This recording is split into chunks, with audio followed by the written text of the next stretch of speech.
we got the Yamaha DX7. This is the first widely distributed digital keyboard to hit the market, the first one to have a digital display.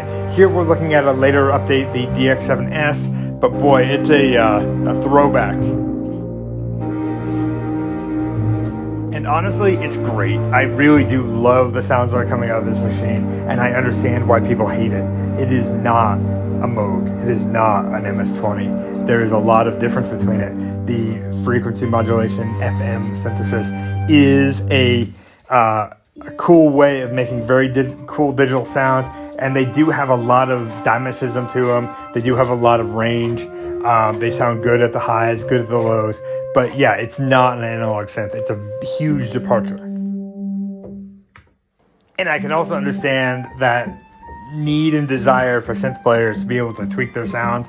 It is incredibly difficult to understand how to do that here with all the controls here. When this was originally released, everything was a membrane button, totally insane in the membrane, and a huge departure from all those knobs that we know and love from our 70s synths. So being able to really tweak sounds on the fly here is hard. And if you're somebody like Brian Eno, cool, you could do it. But here we are with what we have. And today I'm just going to go through the presets really on like bank one. There's way more than what I'm going to show here.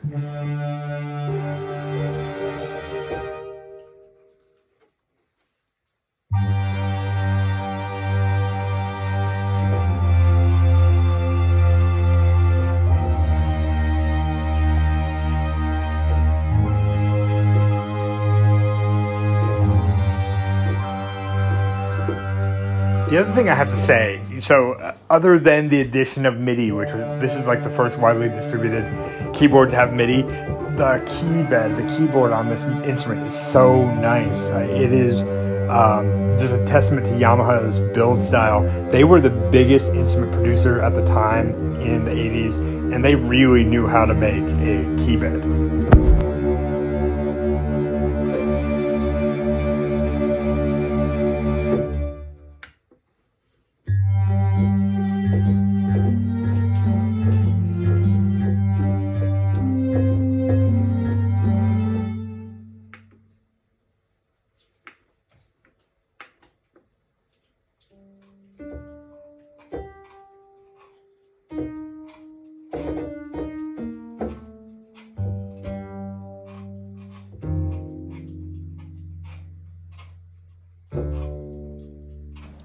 So if you're hearing the goodness that's coming out of this machine, I think you could understand why this is a captivating synth and why it really did take the keyboard market by storm in the 80s, and it caused the likes of Roland and Korg to really change up. And of course they were probably doing it anyway, but you think about the Juno line, you think about the Korg D800 and whatnot.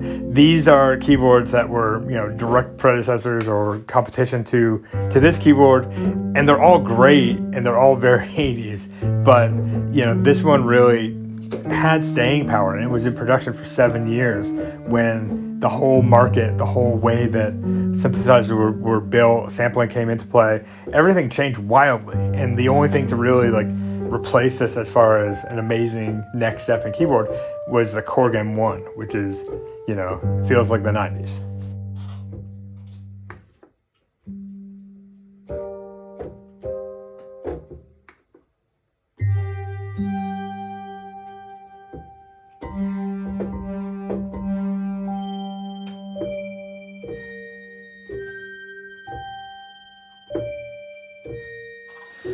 So I also know there is VST versions of all these sounds, and cool, they're great, but I am sure I will be working this into my sampling to use more directly with my Ableton setup. I think that these sounds are just, really rich, and once I get in and start doing a little tweaking, I'm sure I can make some more interesting sounds out of them. I really do find this keyboard intriguing.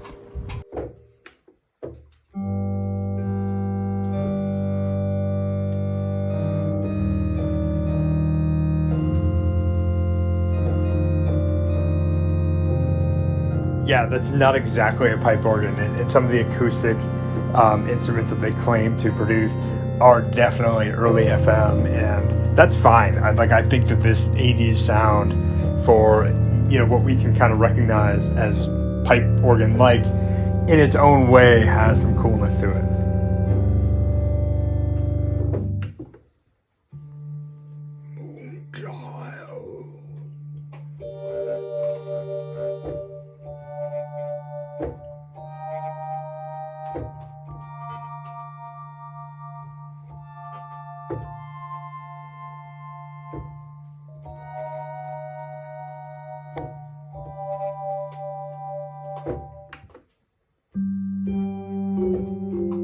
So if you've been following these videos, you probably know that, like, I am a advocate for you not buying all these synths, namely so that they're cheaper for me to buy. But other than that, you know, they're kind of ungainly, and you can get so much more out of VSTs today. And if you just, you know, tweak them right with the right effects, you can do a lot. But really, I would say, you know, given the history that the synthesizer has, the quantity that are on the market, this one, you know, there's tens of thousands of them available.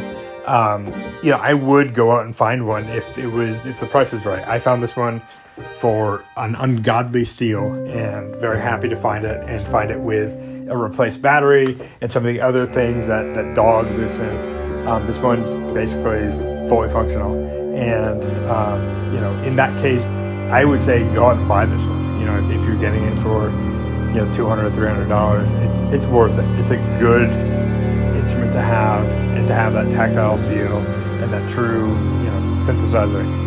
It's great. I am going to produce additional videos to show some of the other sounds, and also how some of the other effects and synthesis works on this machine.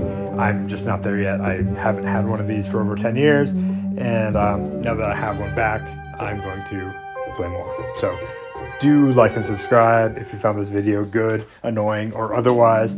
I'd love to hear from you. Tell me how much you hate it in the comments.